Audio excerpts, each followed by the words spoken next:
Olá, tudo bem? Seja muito bem-vindo, seja muito bem-vinda ao primeiro simulado de Direito Constitucional do CDF Concursos para a Polícia Civil do Distrito Federal.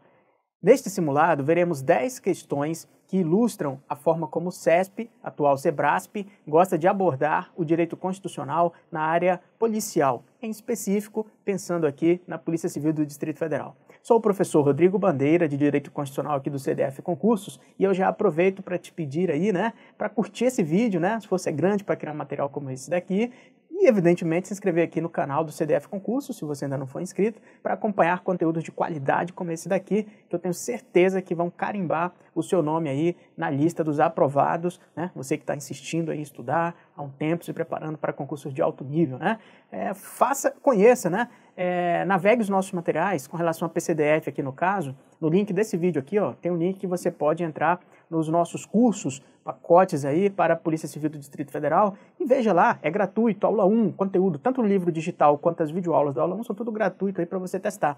E de fato temos um diferencial aí na qualidade do material muito grande, a gente tem uma coordenação pedagógica que chama a atenção de todos os professores aqui do CDF para que fique um material amarrado ali da forma mais didática possível, completa possível, tá bom? Para você fazer isso, faça o teste aí, aula gratuita, aula 1 de todos os cursos nossos para PCDF, tá bom? Então vamos comigo aqui, dar início aqui na primeira questão, será uma bateria aí de 10 questões, tá? Não perde esse vídeo, hein? Vamos lá comigo. Primeira questão, meus amigos, aplicada pelo CESP em 2018, prova da ABIN, colocava, é permitida aos municípios a criação de guardas municipais para a proteção de seus bens, serviços e instalações, inclusive com a atribuição de poder de polícia de trânsito. Questão correta, tá ok? Veremos aqui o porquê.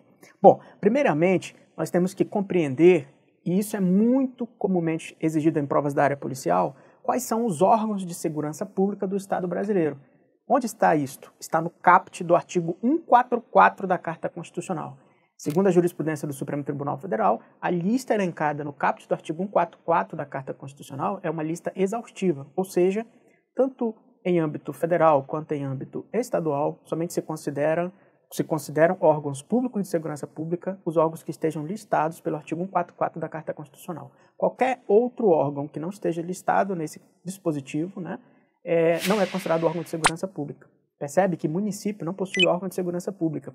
A guarda municipal, embora ela confunda os leigos, porque muita coisa se parece a um órgão de segurança pública, utiliza uniforme, pode utilizar arma, inclusive, ela, embora tenha características que aproximem ela, pelo menos visualmente, para um leigo, juridicamente falando, de que é um órgão de segurança pública, não é, estrito sensu, considerado um órgão de segurança pública. Então, provas de concurso exploram muito isso porque confunde muitas pessoas, A previsão constitucional para as guardas municipais também está lá no artigo 144 da Carta Constitucional, Mas saiba desde já que não é considerado um órgão de segurança pública. Então, isso daqui é uma esquematização do que tem no artigo 144 da Carta Constitucional. São considerados órgãos de segurança pública do Estado brasileiro, Primeiramente, isso aqui já é a esquematização do dispositivo, no âmbito da União, ou seja, órgãos federais. A Polícia Federal, a Polícia Rodoviária Federal, a Polícia Ferroviária Federal e, atualmente, a Polícia Penal Federal. Fique ligado, porque uma emenda constitucional recentíssima,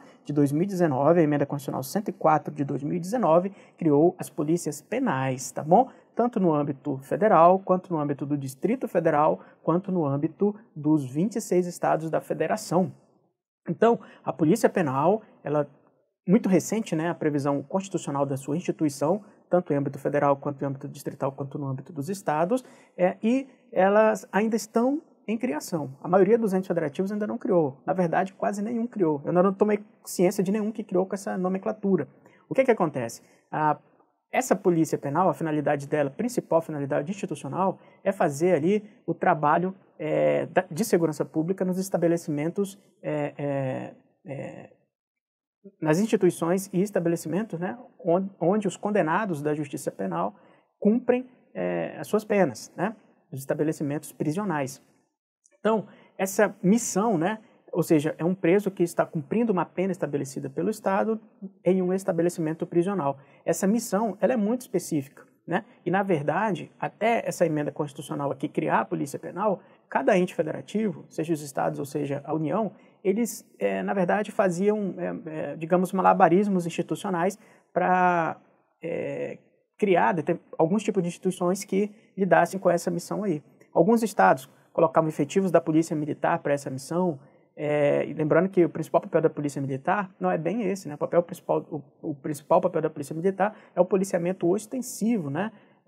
Visando a prevenção de crimes, né? Ou então, alguns estados criavam alguns órgãos, né? Tipo departamento penitenciários, a própria União possui um departamento penitenciário, né? Enfim, cada órgão estabelecia um nome diferente, isso aqui não era muito amarrado, não era muito claro, juridicamente falando, a nível constitucional, qual era a lógica desses órgãos. Então, essa emenda que criou a Polícia Penal é muito claro, a missão da Polícia Penal vai ser essa, tanto em âmbito federal, evidentemente para presídios federais, quanto em âmbito estadual, evidentemente para presídios ali dos estados, né?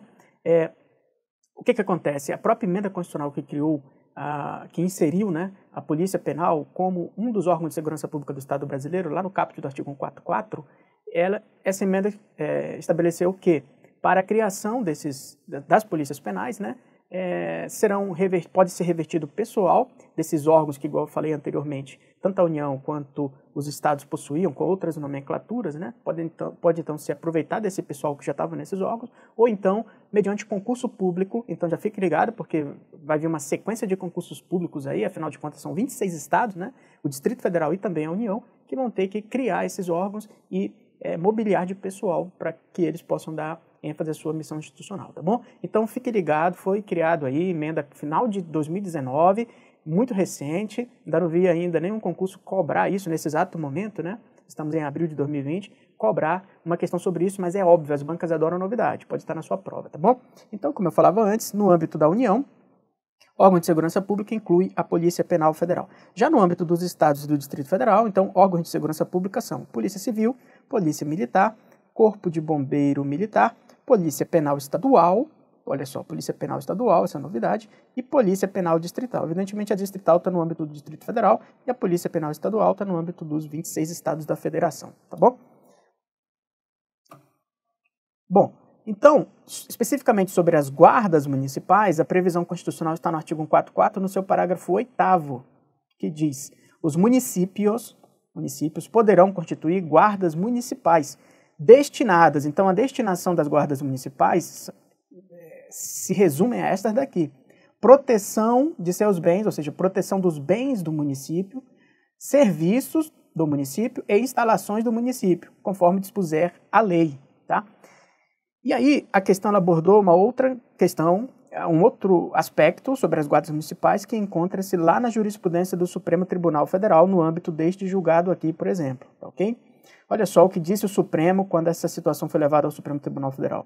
É constitucional, ou seja, o Supremo considerou como constitucional a atribuição às guardas municipais do exercício do poder de polícia de trânsito, inclusive para imposição de sanções administrativas legalmente previstas. Então, o que é o poder de polícia, meus amigos? O poder de polícia do Estado, né, é aquele poder que permite, né, ao Estado regular, ao Estado criar restrições, né, às liberdades privadas, aos direitos privados, visando alcançar o interesse público. E no campo da segurança pública, o poder de polícia do Estado é estabelecido por meio dos órgãos de segurança pública, né? Então, por exemplo, a PM, alguém cometendo um crime, esteja em situação de flagrante delito, a PM pode prender aquela pessoa em exercício do poder de polícia do Estado. As guardas municipais, como eu alertei antes, não são consideradas como órgãos de segurança pública do Estado. Então, percebe que, em função disso, no geral, elas não podem exercer poder de polícia de trânsito.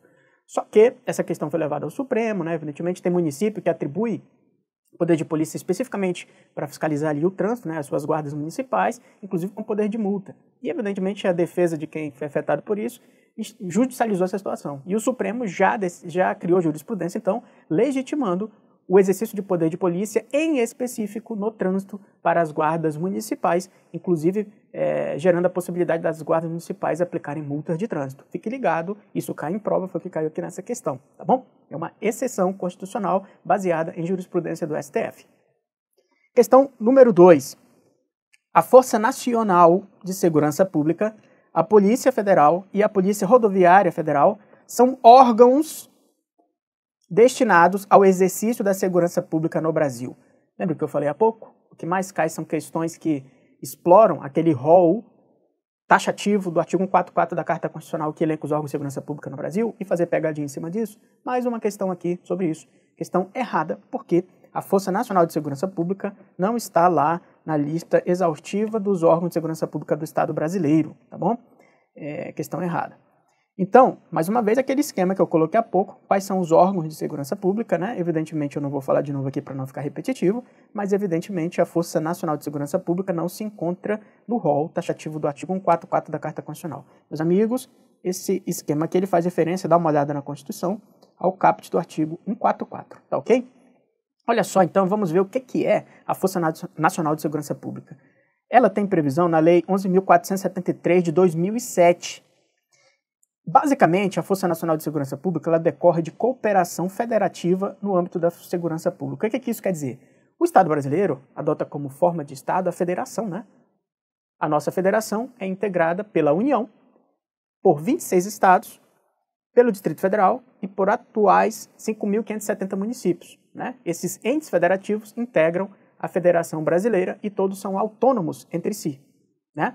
Então, pelo fato desses entes federativos possuírem autonomia, a União não pode intervir em qualquer campo, e aqui a gente está falando em específico da segurança pública, a União não pode intervir no âmbito de um determinado Estado, né, ao seu bel prazer, nesse tema de segurança pública.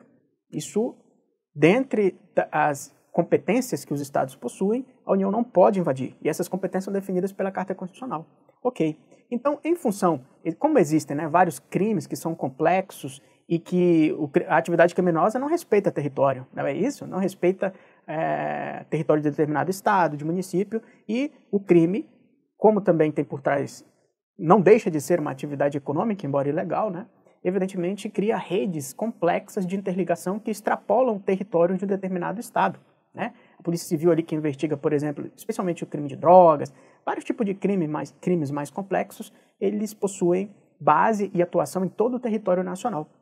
Então, diante disso, a Federação Brasileira se viu obrigada, e sempre foi assim, né, a criar políticas que tenham abrangência nacional e certas operações que tenham interligação a nível nacional. E isso se dava por meio de operações conjuntas, coisas dessa natureza. Só que aí o Poder Constituinte, então, criou, né, o Estado brasileiro, como em si, né, criou como política, por meio de uma lei, né, federal, a possibilidade de uma força nacional para atuação em todo o território nacional. Só que, como é que se realiza isso? Como é que esse contingente é mobilizável? Por meio de cooperações federativas, convênios, nada mais do que convênios firmados entre o Ministério da Justiça que está no âmbito federal, e os estados que têm interesse em participar de determinados convênios estabelecidos quanto a isso. E aí, esses convênios prevêem, então, quais são as atividades a serem desenvolvidas e faz a mobilização do efetivo que vai operacionalizar essas atividades. E quem são esses efetivos? O efetivo da Força Nacional de Segurança Pública passa por treinamento a cargo do Ministério da Justiça, mas é o pessoal que é selecionado daqueles entes federativos que participam do convênio em específico.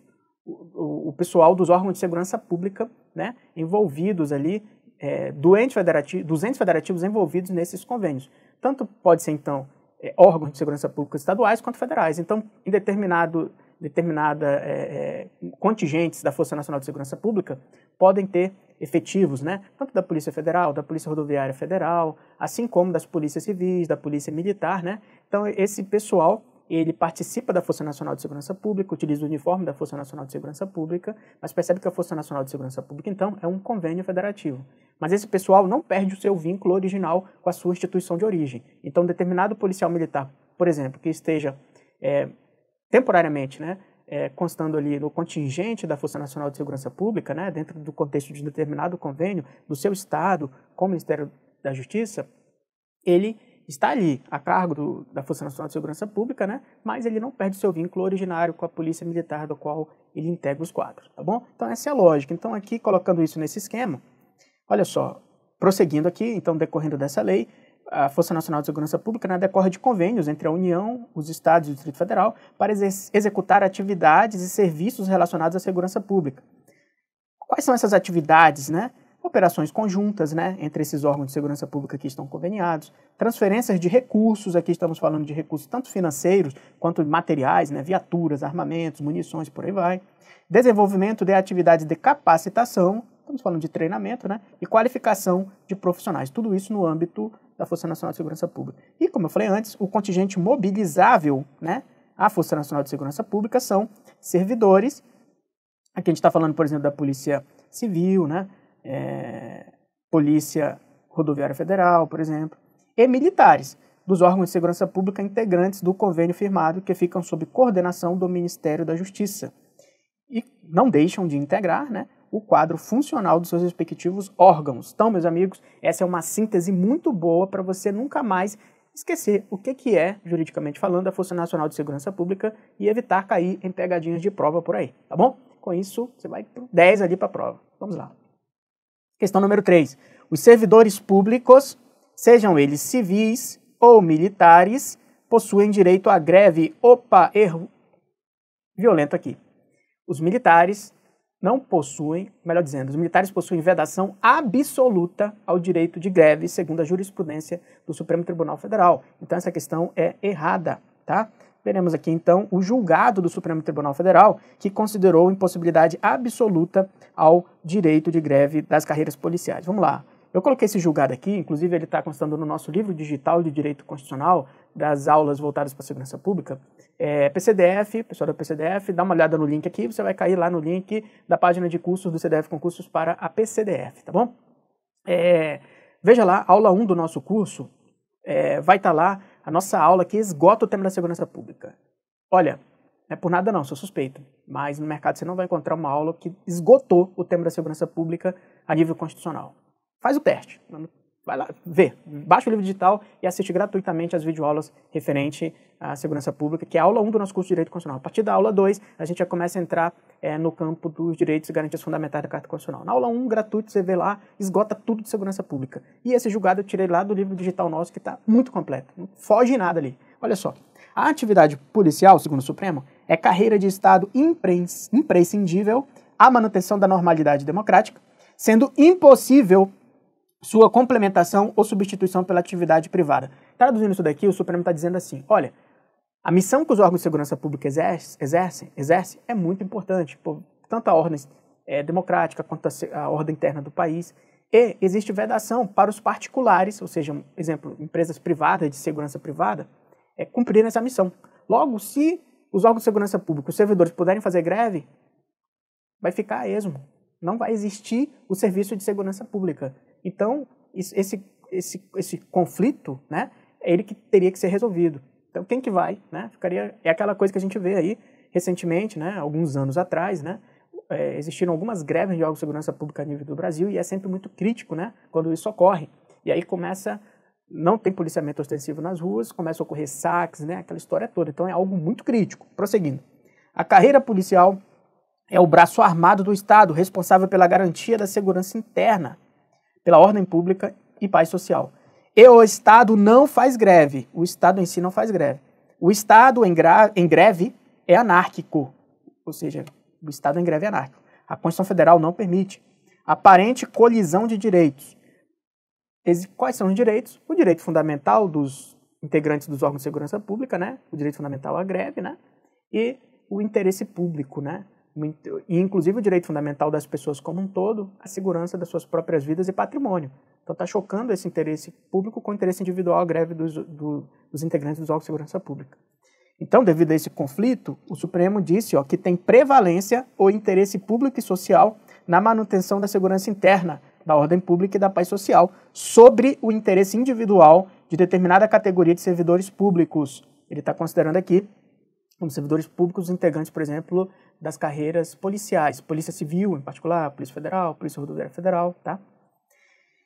bem como dos militares, né, que entregam os órgãos de segurança pública militar. Lembrando que órgão de segurança pública militar é somente Polícia Militar e Corpo de Bombeiro Militar, tá bom? As Forças Armadas, Exército Brasileiro, Marinha do Brasil e Força Aérea Brasileira não são considerados órgãos de segurança pública, tá? As Forças Armadas têm uma outra missão constitucional, são considerados órgãos voltados à defesa externa do Estado brasileiro. Não se confunde com segurança pública, tá bom? Então, disse o Supremo, impossibilidade absoluta do exercício de direito de greve às carreiras policiais, tá bom? Então, é por isso que essa questão está errada. As carreiras policiais, militares, não podem fazer greve, ok? Questão número 4. Incumbem às polícias civis a função de polícia judiciária, ok, e a apuração de infrações penais contra a ordem política e social. Opa, esse é o erro. Isso daqui é a missão, meus amigos, da Polícia Federal. Logo veremos. Excetuadas as infrações de natureza militar. Essa questão foi uma verdadeira pegadinha, né? Onde está a missão institucional das polícias civis? Está lá no artigo 144, parágrafo 4º da Constituição, que diz: as polícias civis, dirigidas por delegados de polícia de carreira, incumbem, ressalvada a competência da União, as funções. Quando fala aqui, ó, ressalvadas as competências da União, está querendo se referir, está se referindo, na verdade, às competências da Polícia Federal, tá bom? Então, ressalvadas a competência da União, as funções de polícia judiciária e a apuração de infrações penais, exceto as militares. Então, você percebe que não consta aqui infrações penais contra a ordem política e social. Por quê? Isso é a missão da PF, ó.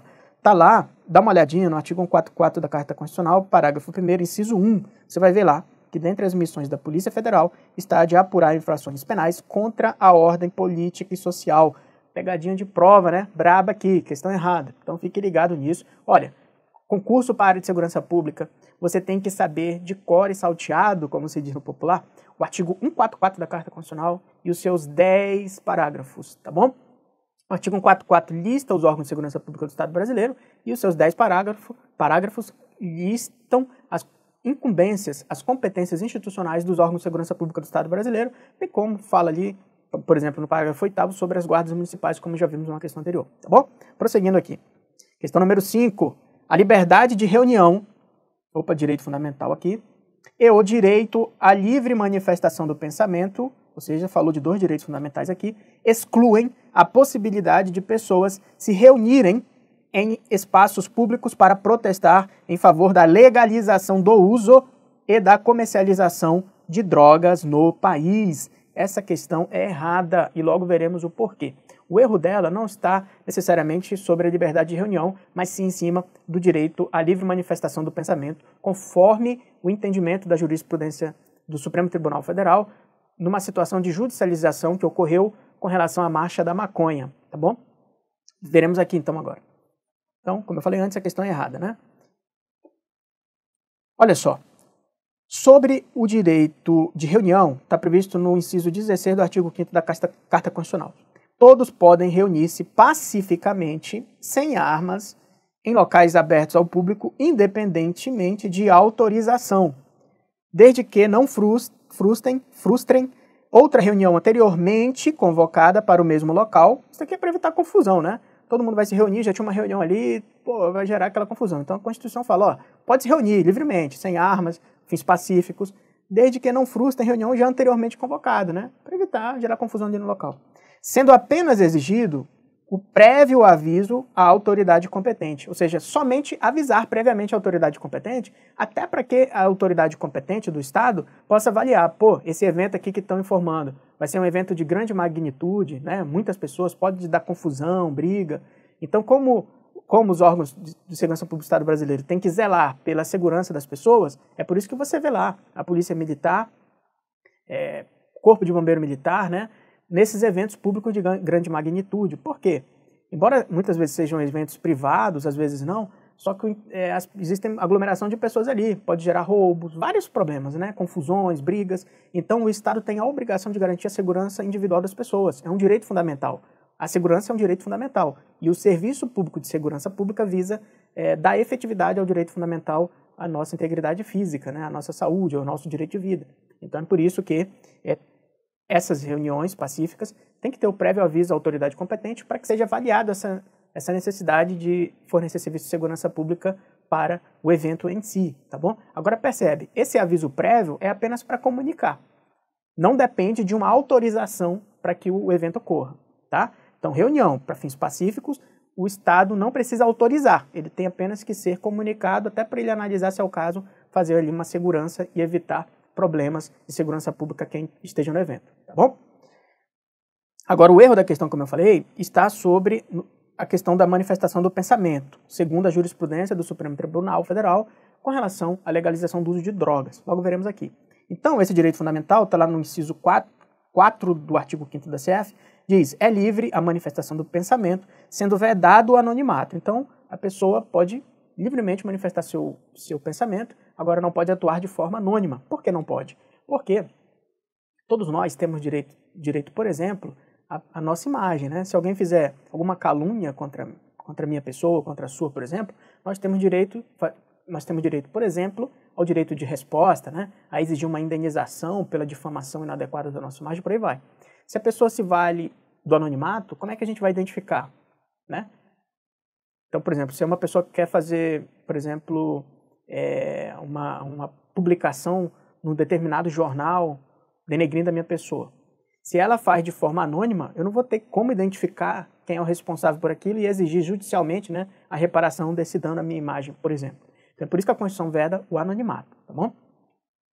Olha só, esse direito fundamental tem relação também lá com o artigo 220 da Constituição Federal, que diz, ó, a manifestação do pensamento, a criação, a expressão e a informação sob qualquer forma, processo ou veículo, não poderão sofrer qualquer restrição, observado e disposto na Constituição. Parágrafo 2º diz, ó, é vedada toda e qualquer censura, seja de natureza política, ideológica ou artística. Isso aqui é só um complemento ao direito fundamental, tá bom? Vamos então ao julgado do Supremo, que foi lá no caso da Marcha da Maconha, lembra, uns anos atrás? Vários movimentos que quiseram criminalizar a Marcha da Maconha, dizendo que ela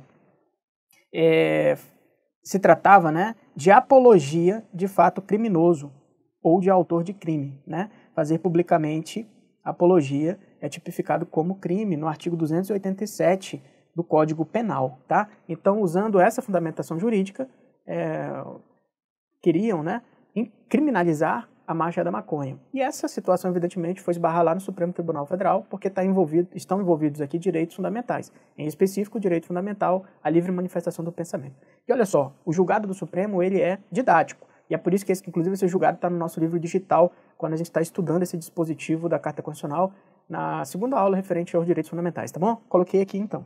Olha só o julgado supremo sobre a Marcha da Maconha. Trata-se de manifestação legítima por cidadãos da República de duas liberdades individuais, segundo o Supremo, revestidas de caráter fundamental. Primeiro, o direito de reunião. Essa questão, meus amigos, percebe relação direta com esse julgado supremo, né? Ela trouxe aqui as duas liberdades fundamentais que o Supremo colocou nesse julgado. Primeiro deles, o direito de reunião, que é uma liberdade meio, né, para os fins de manifestar o pensamento, e o direito à livre expressão do pensamento, liberdade fim. Debate que não se confunde com a incitação à prática de delito, ou seja, já negou que a Marcha da Maconha, então, era apologia de fato criminoso. O Supremo já disse que isso não existe. Nem se identifica com a apologia de fato criminoso. Discussão que deve ser realizada de forma racional, com respeito entre interlocutores e sem possibilidade legítima de repressão estatal, ainda que as ideias propostas possam ser consideradas pela maioria do povo, né, estranhas, insuportáveis, extravagantes, audaciosas e inaceitáveis. O princípio majoritário, esse princípio majoritário, meus amigos, tem a ver com numa democracia, né, as ideias que prevalecem, pelo menos no âmbito do voto, são aquelas relacionadas ao pensamento majoritário, né? Normalmente o maior número de pessoas que pensam igual definem o rumo por meio de votações, né? Então o princípio majoritário para que as escolhas sejam feitas pelo povo no âmbito de uma democracia é a lógica geral de uma democracia. A maioria definir os rumos, né, de determinado país. Só que existem pensamentos minoritários. Isso em tudo que você pensa, e não somente com relação ao uso de drogas. E um dos principais papéis das cortes constitucionais é o de assegurar, isso a doutrina mais avançada jurídica coloca, né, há muito tempo já, que um dos principais papéis das cortes constitucionais é assegurar o direito das minorias. E aqui, no caso, quem é a minoria nessa discussão aqui? São as pessoas que defendem a liberação, no caso aqui em específico, desse julgado, a liberação da maconha, né, do uso recreativo da maconha, né? Bom, então, o princípio majoritário, que desempenha importante papel no processo decisório, no âmbito de uma democracia, não pode legitimar a supressão, a frustração ou a aniquilação de direitos fundamentais, como o livre exercício do direito à reunião e a prática legítima da liberdade de expressão, sob pena de comprometimento da concepção material de democracia constitucional. Ou seja, quando as minorias não têm os seus direitos respeitados no âmbito de uma democracia, a própria democracia entra em risco, né? Então, olha só, a função contramajoritária da jurisdição constitucional no Estado Democrático de Direito, ou seja, aqui por outras palavras, né, está dizendo assim, a função da Corte Constitucional, no âmbito de um Estado Democrático de Direito, da jurisdição constitucional, olha só, ela é uma função contramajoritária, de se impor contra a maioria que vem da população, em prol da defesa do interesse e dos direitos da minoria, né? Então coloca, inadmissibilidade da proibição estatal do dissenso, ou seja, o Estado não pode proibir o dissenso. É do dissenso que vem a síntese, né? Se todos pensassem iguais, não seria muito bacana. Então, é natural as pessoas divergirem. E é justamente do confronto de ideias que vem as melhores sínteses. E é isso que o povo brasileiro, estamos num processo de amadurecimento. Mas vamos voltar. Necessário respeito ao discurso antagônico, divergente, né, no contexto da sociedade civil compreendida como espaço privilegiado que deve valorizar o conceito de livre mercado de ideias. Então, o Supremo entendeu dessa forma. A marcha da maconha, né, que visava ali a liberação do uso recreativo de maconha, é considerada legítima em função tanto do direito de reunião, que é um direito fundamental, né, a marcha da maconha as pessoas se reúnem, né, para protestar, então o direito de reunião é um direito fundamental e todos têm esse direito, quanto também sobre a ótica, né, da manifestação de pensamento. Então, analisando esses dois direitos fundamentais, o Supremo afastou essa hipótese da marcha da maconha ser vedada, porque seria, então, considerada como apologia de fato criminoso, tá bom? Dando prosseguimento, questão número 6. Conforme a jurisprudência do Supremo Tribunal Federal, a gravação de conversa telefônica, gravação de conversa telefônica, fique muito ligado, fique muito ligada, né? Essa questão da gravação telefônica, da gravação ambiental, da escuta telefônica, da interceptação telefônica, isso é tema muito forte de direito penal, mas na nossa aula de direito constitucional, né, lá no artigo 5º, isso está muito bem detalhado, né, essa diferença entre gravação telefônica, gravação ambiental, escuta telefônica, escuta ambiental, ou interceptação telefônica e interceptação ambiental, né? Essa confusão aí costuma estar muito em prova do que pode, o que não pode, quais as características de cada um. Então, isso está extremamente esquematizado e detalhado nas nossas aulas de direito constitucional. Esse é um tema muito comum, especialmente em provas da área policial. Afinal de contas, está diretamente ligado à atividade de investigação exercida, em especial ali pela Polícia Judiciária, seja Polícia Civil ou Polícia Federal. E isso tem uma relação direta também com o processo penal, porque se determinada prova, né, que advenha, né, de uma gravação ou escuta ou interceptação ambiental ou legal, ambiental ou telefônica, né, e que seja ilegal, não pode entrar no processo penal. Então, é por isso que esse é um tema muito comum de cair ali, ou na parte da prova ali que trata de processo penal, ou em direito constitucional, porque tem a ver com os direitos fundamentais à vida privada e à intimidade, tá bom? Então, olha só, conforme a jurisprudência do Supremo, a gravação de conversa telefônica feita por um dos interlocutores sem o conhecimento do outro não é considerada prova ilícita, ou seja, não é ilícito.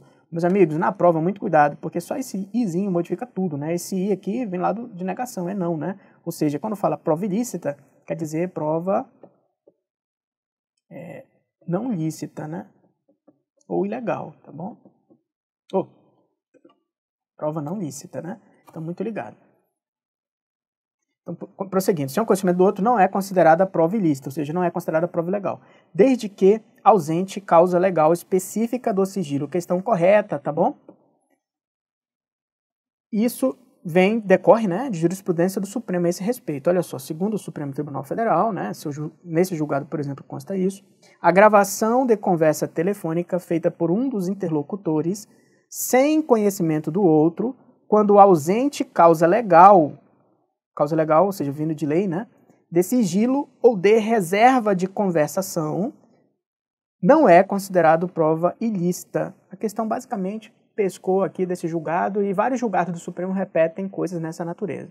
Então fica muito ligado, porque isso é um tema muito comum em prova e, como eu falei, cada um desses tipos, gravação, seja ambiental ou telefônica, escuta, seja ambiental ou seja telefônica, interceptação, seja ambiental ou seja telefônica, possuem características, tá?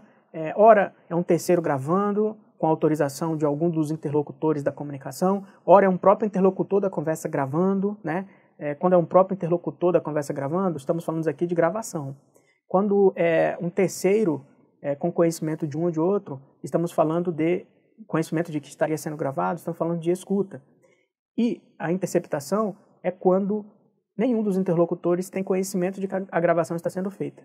E a interceptação necessariamente tem que ter ordem judicial. Então são várias características que vão, inclusive, além destas que eu coloquei aqui, que você deve dominar para evitar cair em pegadinhas que circulam em cima disso em prova, né? Isso não é muito claro na legislação, a jurisprudência também coloca isso já de uma forma mais clara, mas como é muito textual, né, a jurisprudência, resumo no seu estudo, você tem que esquematizar isso. Nosso material já está muito mastigadinho, esquematizado lá, para você só seguir o que está ali, memorizar, tem quadro, tem tudo, tá bom? Prosseguindo aqui. Questão 7. Observadas as ressalvas constitucionais e jurisprudenciais, os espaços que poderão ser protegidos pela inviolabilidade do domicílio. Opa, estamos falando aqui de um direito fundamental previsto no artigo 5º da Carta Constitucional. Incluem o local de trabalho do indivíduo, a embarcação em que o indivíduo resida ou exerça atividade laboral, ou seja, atividade profissional, né? O recinto ocupado provisoriamente pelo indivíduo, aqui pode ser um quarto de hotel, coisa assim, o imóvel que o indivíduo ocupe por empréstimo e o quarto de hotel, ocupação temporária, né, que seja ocupado pelo indivíduo. Essa questão é correta, tá bom? Veremos logo mais porque a inviolabilidade de domicílio, ela só é permitida, inclusive aos agentes do Estado, porventura numa investigação criminal, de forma excepcional pela Carta Constitucional, porque está diretamente relacionado à intimidade e à vida privada das pessoas, né? Passou do tempo em que o Estado não tinha limites, né? Isso basicamente preponderou ali até o final do século XVIII, né? Até antes da Revolução Francesa, do contexto do Estado absolutista, o Estado não tinha limite, era ilimitado, né? Advindo de um poder soberano do monarca, os representantes do Estado não tinham limites para atuar, né? Então, o representante do Estado monárquico, absolutistas, invadia, não respeitava a propriedade privada, não respeitava domicílio, entrava a hora que queria para fazer o que quisesse na casa das pessoas, né? Com a Revolução Francesa, né? Origem dos direitos fundamentais ali, por meio da Carta dos Direitos do Cidadão, né? Que foi criada ali no contexto da Revolução Francesa, né? Que foi elencado no âmbito do movimento revolucionário, surgiu o que a teoria, né, da evolução dos direitos fundamentais coloca, a primeira geração ou primeira dimensão dos direitos fundamentais, em específico, é o rol ali de direitos políticos e em especial direitos civis, que inclui ali, né, inclusive, o direito à vida privada e à intimidade. E a inviolabilidade de domicílio está diretamente relacionada à nossa intimidade, né, à nossa vida privada, né? O que está no nosso domicílio é de interesse somente da gente e de mais ninguém, ou das pessoas muito próximas a gente que residam naquele ambiente, né? Então, somente de forma excepcional, o Estado pode adentrar no domicílio de alguém. E isso, na Constituição Federal de 1988, já vamos projetar aqui o inciso do artigo 5º que coloca isso, e ilustra ali quais são as hipóteses únicas e excepcionais que o Estado brasileiro pode ingressar num domicílio, tá bom? E já faço um alerta também, porque o conceito de casa, o conceito de domicílio, segundo a jurisprudência do Supremo Tribunal Federal, é um conceito ampliativo, né? Não é só a casa, a nossa residência, pode ser o nosso ambiente de trabalho, pode ser um ambiente que a gente ocupe temporariamente, como, por exemplo, quando eu alugo um quarto de um hotel, durante o período que eu estou ali, aquilo é considerado meu domicílio. Ninguém pode invadir indevidamente, porque é considerado meu domicílio naquele momento, né? Veremos isso logo mais. Então, questão correta, né, como eu tinha colocado antes. Primeiro, né, a inviolabilidade de domicílio, direito fundamental previsto no inciso 11 do artigo 5º. Coloca a casa, logo mais veremos qual é o conceito de casa, segundo a jurisprudência do Supremo, é asilo inviolável do indivíduo, ninguém nela podendo penetrar sem consentimento do morador, salvo, aqui são as hipóteses excepcionais, né, em que pode se ingressar na casa de alguém, em caso de flagrante delito ou desastre, ou para prestar socorro. Isso aqui em qualquer horário do dia, tá? Flagrante delito, desastre ou prestar socorro. Ou somente durante o dia, por determinação judicial. Então já fica ligado, pegadinha típica de prova, em especial na área policial, por determinação judicial, só pode entrar pelo dia, não pode pela noite. Olha só, típico de prova na área policial. Esse quadro, então, eu tirei lá do nosso livro digital, é um esqueminha para você massificar o que está nesse dispositivo constitucional. Olha só, período do dia, dia ou noite, né? Pode então ocorrer o ingresso na casa, né, asilo inviolável, tanto pelo dia quanto pela noite, em casos de flagrante delito, desastre e prestar socorro. Já a determinação judicial, somente pelo dia, jamais pela noite, nunca pela noite. Então, cuidado, porque isso daqui, questão de prova, pegadinha típica, clássica de prova, tá? Olha só, lembra lá que o flagrante delito é uma das exceções e autoriza o ingresso na residência tanto pelo dia quanto pela noite? Beleza. Onde está a definição? Só para ficar mais claro do que é flagrante delito. Está lá no Código de Processo Penal brasileiro, tá? Lá no seu artigo 302, que coloca, considera-se flagrante delito quem está cometendo a infração penal, acaba de cometê-la, é perseguido logo após a prática, né, pela autoridade ou pelo ofendido ou por qualquer pessoa em situação que faça presumir ser o autor da infração, e também quando é encontrado logo depois, né, da prática da infração penal, com instrumentos, armas, objetos ou papéis que façam presumir ser ele o autor da infração. Então, em algumas dessas situações aqui, que caracterizam o que é o flagrante delito, pode ocorrer, então, a violação do direito fundamental à não violabilidade do domicílio, ou seja, pode ingressar na casa da pessoa, né, para prender ela ali em caso de flagrante delito, tanto pelo dia quanto pela noite. E essas são as hipóteses, está no artigo 302 do Código de Processo Penal, que caracterizam o flagrante delito. Prosseguindo aqui, a jurisprudência do Supremo, isso é algo muito importante sobre o que é, então, considerado casa pelo Supremo. Como eu falei, é um conceito ampliativo, não é só a casa, a nossa residência em si. Outros tipos de instalações podem ser considerados como casa. Fazendo um resumo da jurisprudência do Supremo, está no nosso livro digital, também trago para cá, essa é a lógica para você guardar. Olha só, fique ligado, né? Qualquer tipo de espaço privado é considerado como casa, desde que seja não aberto ao público, onde alguém, de forma permanente ou temporária, esse temporário aqui está relacionado especialmente a hotéis, né, algo assim, onde alguém então reside, ou então exerce profissão, ou então atividade. Diante desse conceito, o que é considerado então domicílio para efeito de ter essa garantia constitucional de não ser invadido a esmo? Olha só, é uma lista não exaustiva, tá? Exemplificativa para você guardar aqui a lógica. Casas, apartamentos, estabelecimentos empresariais, escritórios de advocacia, isso cai muito em prova, escritórios de contabilidade, escritórios profissionais de qualquer natureza, quartos de hotel, sítios, áreas comuns de um condomínio privado, tá? Então, você mora no condomínio privado, seja vertical, prédios ou de casas, a área comum ali do condomínio é considerada também como área privada e goza de proteção da inviolabilidade domiciliar. Aí você fala, pô, mas não é área de acesso comum? Só que lembra lá que tem um porteiro e tudo mais? Quem que tem que autorizar o ingresso ou não? São as pessoas que estão investidas de alguma função que dá autorização para aquele ingresso, né? Então, se o porteiro falar para uma autoridade policial que não esteja um mandado de busca e apreensão, por exemplo, que quer entrar no condomínio ali, essa autoridade policial não tem direito de avançar, a não ser que ela esteja respaldada por um mandado judicial e seja durante o dia. Lembra lá? Uma determinação judicial durante o dia, né? Então, fique ligado. A área comum de um condomínio privado também goza de proteção e inviolabilidade domiciliar, dentre outros espaços privados, tá? Então, guarde a ideia. A ideia geral é essa daqui, vai fazer você resolver qualquer tipo de questão na prova que trabalhe em cima dessas situações e queira criar uma pegadinha ali, tá bom? Próxima... Cabe ressaltar também, com relação à violação de domicílio, que o Código Penal prevê, no seu artigo 150, né, que é como crime, né, tipifica como crime, entrar ou permanecer clandestina ou astuciosamente ou contra a vontade expressa ou tácita de quem de direito, em casa alheia ou em suas dependências. Então, percebe, além de ser um direito fundamental, o Código Penal tipifica, inclusive, como crime, né, o ingresso clandestino em domicílio alheio. Muito cuidado. Próxima questão. Em regra, indivíduo civilmente identificado não está submetido à identificação criminal. Questão correta. Por que isso é um direito fundamental, meus amigos? Pura e simplesmente porque a identificação criminal, ela tem potencial, né, de causar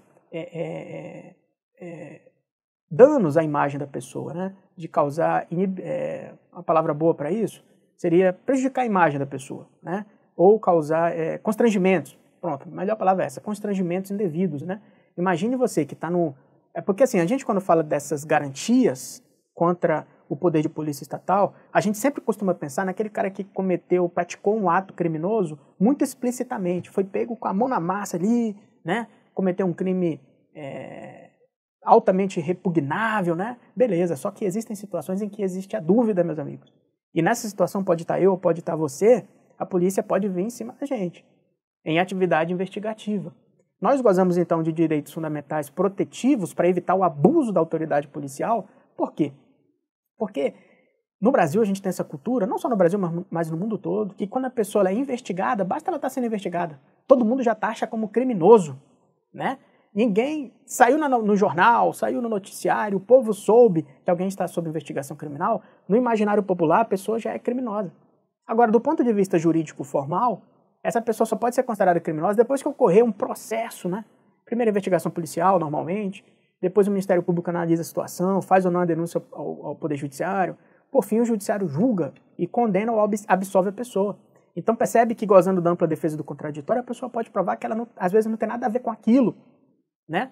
E aí, como vai reparar o dano daquela pessoa que foi de repente, responder um processo policial e tudo mais, e ocorreram os abusos, né?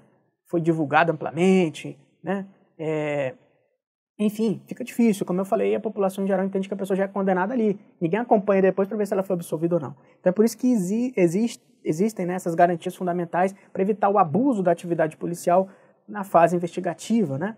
E isso engloba também a identificação criminal. A identificação criminal, como veremos, né, ela permite inclusive a coleta de material biológico, né, para que seja feita, levantada ali a genética, o código genético da pessoa para associar ela ou não a um crime, fotografia, né, dados digitais, enfim. Então, aquela cena que a gente vê da pessoa identificada policialmente, aquela foto, né, com aquela régua atrás, isso pode vazar, todo mundo vê, né?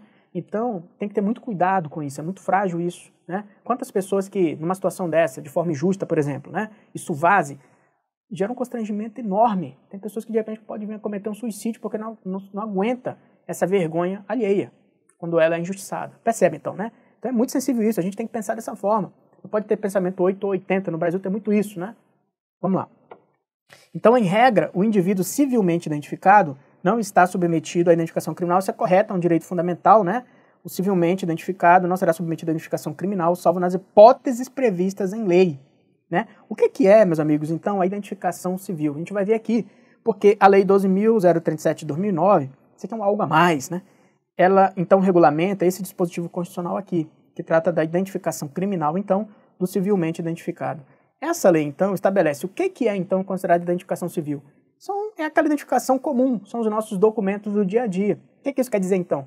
Que se eu chego numa delegacia, tenho que me identificar ali para alguma investigação, algo dessa natureza. Se eu apresentar alguns desses documentos e não tiver indício de que esses documentos são fraudados, coisa dessa natureza, a autoridade policial é obrigada a considerar aquela minha identificação e não me submeter a uma identificação criminal. É isso que quer dizer isso. Quais são, então, os documentos que são considerados como documentos civis válidos para essa natureza? A nossa carteira de identidade, a carteira profissional, né? Passaporte, carteira de identificação funcional, documentos de identificação militares, os militares possuem, né, carteira de identidade, né? Eu, por exemplo, eu fui oficial do Exército, cheguei a capitão, formado na Academia Militar das Agulhas Negras, tinha lá, né? Sempre que eu mudava de posto, né? Recebia uma identidade militar, né? Ela é considerada para fim de identificação civil, né? E outro documento público que permita a identificação do indiciado. Prosseguindo, olha só, essa lei também coloca aqui, embora apresentado o documento de identificação civil, que a gente viu há pouco a lista, poderá, mesmo assim, ocorrer identificação criminal quando o documento apresentar rasura ou tiver indício de falsificação, o documento apresentado for insuficiente para identificar cabalmente o indiciado, ou seja, sem dúvidas, o indiciado portar documentos de identidade distintos, mais de um documento de identidade, com informações conflitantes entre si. Opa, isso é um indício de que tem fraude aí, né? A identificação criminal, quando também, né, a identificação criminal for essencial às investigações policiais, segundo o despacho da autoridade judiciária competente, né, o juiz, que decidirá de ofício ou mediante representação da autoridade policial do Ministério Público da Defesa, né? Então, por exemplo, é necessário coletar o material biológico para ver se era pessoa ou não, gerar uma prova pericial para essa natureza. Constar, e também quando constar de registros policiais, o uso de outros nomes ou diferentes qualificações. E também quando o estado de conservação ou a distância temporal ou da localidade da expedição do documento apresentado impossibilite a completa identificação dos caracteres essenciais daquela pessoa, né? Então essas são as hipóteses em que, mesmo que eu apresente um documento civil válido como identificação civil, né, essas situações aqui permitem que, mesmo assim, as autoridades policiais, no âmbito de uma delegacia, né, façam a minha identificação criminal. E o que caracteriza a identificação criminal? Basicamente são essas daqui, ó. Impressões digitais, fotografias e material biológico para obtenção do perfil genético da pessoa ali, tá? Próxima questão, número 9. A Constituição determina que os crimes de racismo, a prática da tortura e o terrorismo são imprescritíveis, inafiançáveis e insuscetíveis de graça ou anistia. Muito cuidado com isso daqui, né?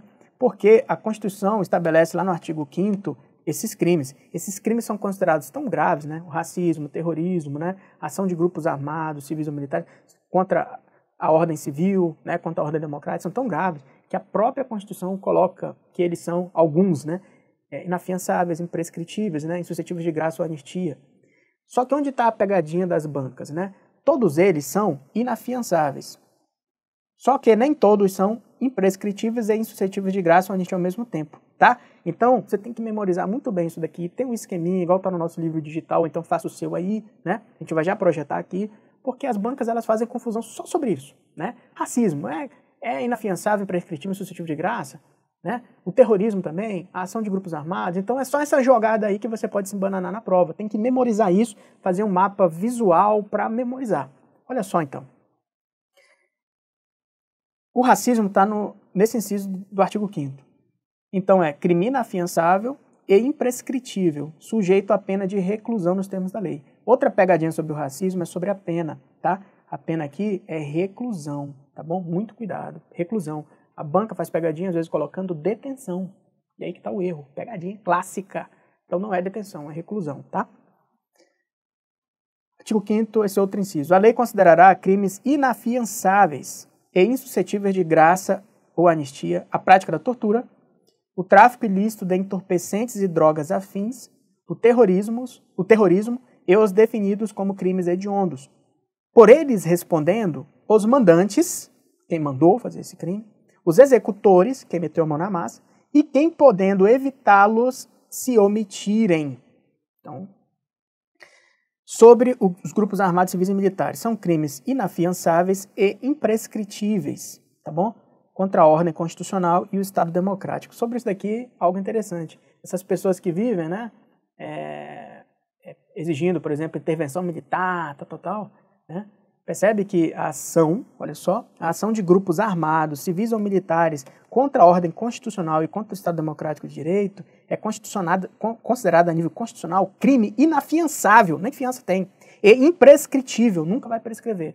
Então, um grupo militar ou civil armado que atente contra a democracia e, porventura, tome o poder, por exemplo, vai usurpar o poder enquanto perdurar, só que em algum momento, como a Carta Constitucional de 88 estava vigente, né, que a ordem democrática seja restabelecida, isso será considerado como um crime imprescritível, não prescreveu, tá? E inafiançável, tá? Então, diferentemente da ordem constitucional, que lá em 1964 permitiu uma intervenção militar ao poder, naquela época não gerou repercussão, né? Não estava na Constituição algo dessa natureza. Hoje está. Então, grupos militares ou civis que ousam fazer isso, em algum momento em que a casa cair para esses grupos que usurparem o poder no âmbito da atual democracia brasileira, vão responder, porque esse crime não prescreve e é inafiançável, né? Então os leigos colocam coisas que, se tivesse lido a Constituição, já perceberia que está falando besteira, tá bom? Bom, então olha só, o esquema é esse daqui, está no nosso livro digital. Todos esses crimes, como eu falei, são inafiançáveis, então todos são inafiançáveis. A questão está a distinguir qual que é imprescritível e qual que é insuscetível de graça ou anistia. Bom, o esquema aqui, o mnemônico para você guardar é o seguinte, todos são inafiançáveis, né? Só que imprescritíveis somente o racismo e a ação de grupos armados. Mnemônico ração, olha só. Ra, aqui do racismo, ação. Ração, Então, os crimes, racismo e ação de grupos armados, ração, são inafiançáveis e também prescritíveis. Já o terrorismo, o tráfico ilícito de entorpecentes, a tortura e os crimes hediondos são insuscetíveis de graça ou anistia, né? Então, ó, 3T. Por que 3T? Terrorismo, tráfico e tortura. E 1H, hediondos, tá? Então, os crimes 3T e 1H são, além de inafiançáveis, são insuscetíveis de graça ou anistia. Então, num primeiro momento, para quem nunca viu esse esquema aqui, parece meio estranho, né? Ração 3T, 1H. Mas depois você vai massificar. Ração. Racismo ou ação de grupos armados, ração, são inafiançáveis e imprescritíveis. E 3T, 1H, 3T, 1H. Não tem errada, né? São suscetíveis de graça ou anistia e também inafiançáveis. Esse é o quadro para você guardar. Pegadinha comum de prova, confundir isso daqui. Então, o erro dessa questão foi colocar que todos esses crimes, lembra lá da questão, por isso que ela é errada, a questão número 9? Qual foi o erro dela? Foi dizer que todos esses são, ao mesmo tempo, inafiançáveis, imprescritíveis e insuscetíveis de graça ou anistia, quando na verdade a variação está aqui, né? Tá? Última questão do nosso simulado. Em caso de perigo à integridade física do preso, admite-se o uso de algemas, desde que essa medida de caráter excepcional seja justificada por escrito. Questão correta também, tá? Questãozinha correta. Meus amigos, súmula vinculante número 11 do Supremo Tribunal Federal, guarde essa súmula, né? Já caiu muito em prova, ela trata do uso de algemas, né? E, como coloca o Supremo, o uso de algemas ele tem que ser excepcional. E essa súmula, porque isso não está na Constituição e nem em nenhuma lei, essa súmula define, então, quais são as situações que permitem o uso de algemas de forma excepcional. Cai mais uma vez, como eu alertei numa questão anterior, e aqui o uso de algemas é muito claro isso, né? Na proteção do indivíduo contra o vexame alheio, de forma indevida, né?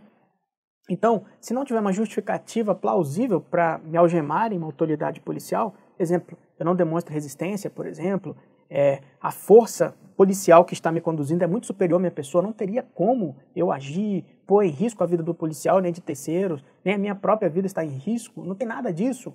Para que me pôr algemas? Não é só para me causar constrangimento? Numa situação como essa que eu defini aqui? Sim, né? Se não caracterizar essas situações que a súmula coloca. Então, especialmente quando pessoas famosas são presas, né? Aparece do nada ali a imprensa. O que é isso? Pô, muitas das vezes, né? Às vezes até por interesses políticos de determinada autoridade policial que tem um pensamento político de uma forma e prende uma autoridade, uma figura pública que é de outra linha política, né? Isso, de todos os lados tem isso. Indevidamente essa autoridade policial chama a imprensa, inclusive, para fotografar. Pô, e se a pessoa foi inocente? É uma grande injustiça cometida aí. Então é por isso que o uso de algema ele é restritivo, ele é excepcional. E as hipóteses em que ela é autorizada é somente nessas daqui. Olha só é lícito, ou seja, permitido, o uso de algemas em casos de resistência, de fundado receio de fuga ou de perigo à integridade física, e aqui vem o pulo do gato, própria, ou seja, do próprio preso, ou alheia, por parte do preso ou de terceiros. O que são esses terceiros aqui? A própria população, digamos, né? Digamos que um determinado preso cometeu um crime muito impopular, né? Sei lá, matou uma criança, por exemplo, uma coisa bem bárbara, né? Aquilo gera comoção popular, né? E ele foi preso, né? Está sendo conduzido, aquela multidão querendo linchar ele. Ele pode chegar e fazer... Aí, por exemplo, qual ato dele poderia insuflar a população, né? Se ele não tivesse algemado, né? Ele poderia, por exemplo, fazer algum gesto obsceno, insuflando mais ainda aquelas pessoas. Percebe que isso poderia sair do controle da polícia que está fazendo a segurança da situação? Então, um caso como esse, por exemplo, justificaria o uso de algemas, tá? Justificada a excepcionalidade, que é excepcional, por escrito. Então, sempre a autoridade policial que for colocar ali a algema tem que, por escrito, justificar. Sob pena, se não fizer isso, de responsabilidade disciplinar, civil a gente está falando aqui de indenização, né? E penal, responder um processo penal, do agente ou da autoridade, né, que promoveu o ato, e também de nulidade da prisão ou do ato processual a que se refere. Isso aqui tem a ver o seguinte, o preso estava sendo conduzido para um determinado ato processual, né? Tem chance desse ato ser considerado nulo, se acaso ele foi algemado indevidamente na condução para efetivação desse ato processual. Sem prejuízo da responsabilidade civil do Estado. Então, tanto o agente, né, ou a autoridade que algemou a pessoa indevidamente, ela pode responder civilmente, indenizar a pessoa, bem como responder penalmente e também disciplinarmente, né? Como também o próprio Estado brasileiro pode responder civilmente, ou seja, indenizar aquela pessoa que porventura comprove que indevidamente, ou seja, sem caracterizar essas situações excepcionais aqui, foi algemado e assim foi indevidamente constrangida, né? No âmbito do que eu já coloquei antes. Então, olha só, esquematizando então essa súmula 11 do Supremo, olha só, guarde esse quadro aqui, ó, tira um print. O uso de lícito de algemas, ou seja, permitido, somente pode ocorrer nesses casos, né? Vários esquemas por aí colocam, né? PRF para você guardar. Olha só, eu inverti a ordem lá para ficar tranquilo. Perigo à integridade física própria ou alheia por parte do preso ou de terceiros, já expliquei isso antes, de resistência à prisão ali, de fundado receio de fuga, já falamos sobre isso. Sendo que tem que ser justificada essa excepcionalidade por escrito, sob pena de responsabilidade disciplinar civil e penal do agente ou da autoridade responsável ali pela prisão, e nulidade da prisão ou do ato processual que se refere, já expliquei, bem como também responsabilidade civil do Estado. Essas são as penas aqui para quando as algemas são utilizadas indevidamente. É isto. Chegamos aqui no final do nosso simulado. Como eu falei, foram 10 questões, mas eu peguei 10 questões representativas e fui além, né? Abordando ali tudo que está em volta dessa questão para ampliar o rol dos temas que podem cair na sua prova, né? Todos eles com muita pertinência aqui na área policial, pensando no concurso da Polícia Civil do Distrito Federal, evidentemente que para outros concursos policiais servem também, mas aqui questões do CESP, 10 questões muito bacanas, tá bom? Mais uma vez, gostou do vídeo? Curte aí, deixa o seu comentário, dúvida, deixa aqui embaixo, tá? Na descrição do vídeo. Entra aqui no link que dá acesso aos nossos cursos para a Polícia Civil do Distrito Federal, entra lá na área, vê de graça lá, baixa o livro digital, referente à aula 1 de cada um dos cursos, assiste os vídeos, você vai ver que a gente busca se diferenciar pela qualidade do conteúdo. É a nossa missão aqui. Não é marketing balela para querer vender, não. Focamos no conteúdo. E cabe a você avaliar, comparar e ver se realmente o nosso conteúdo é bom. Tá bom? É isso. Também se inscreva aqui no nosso canal do CDF Concurso para acompanhar outros conteúdos gratuitos e de qualidade como esse daqui, tá bom?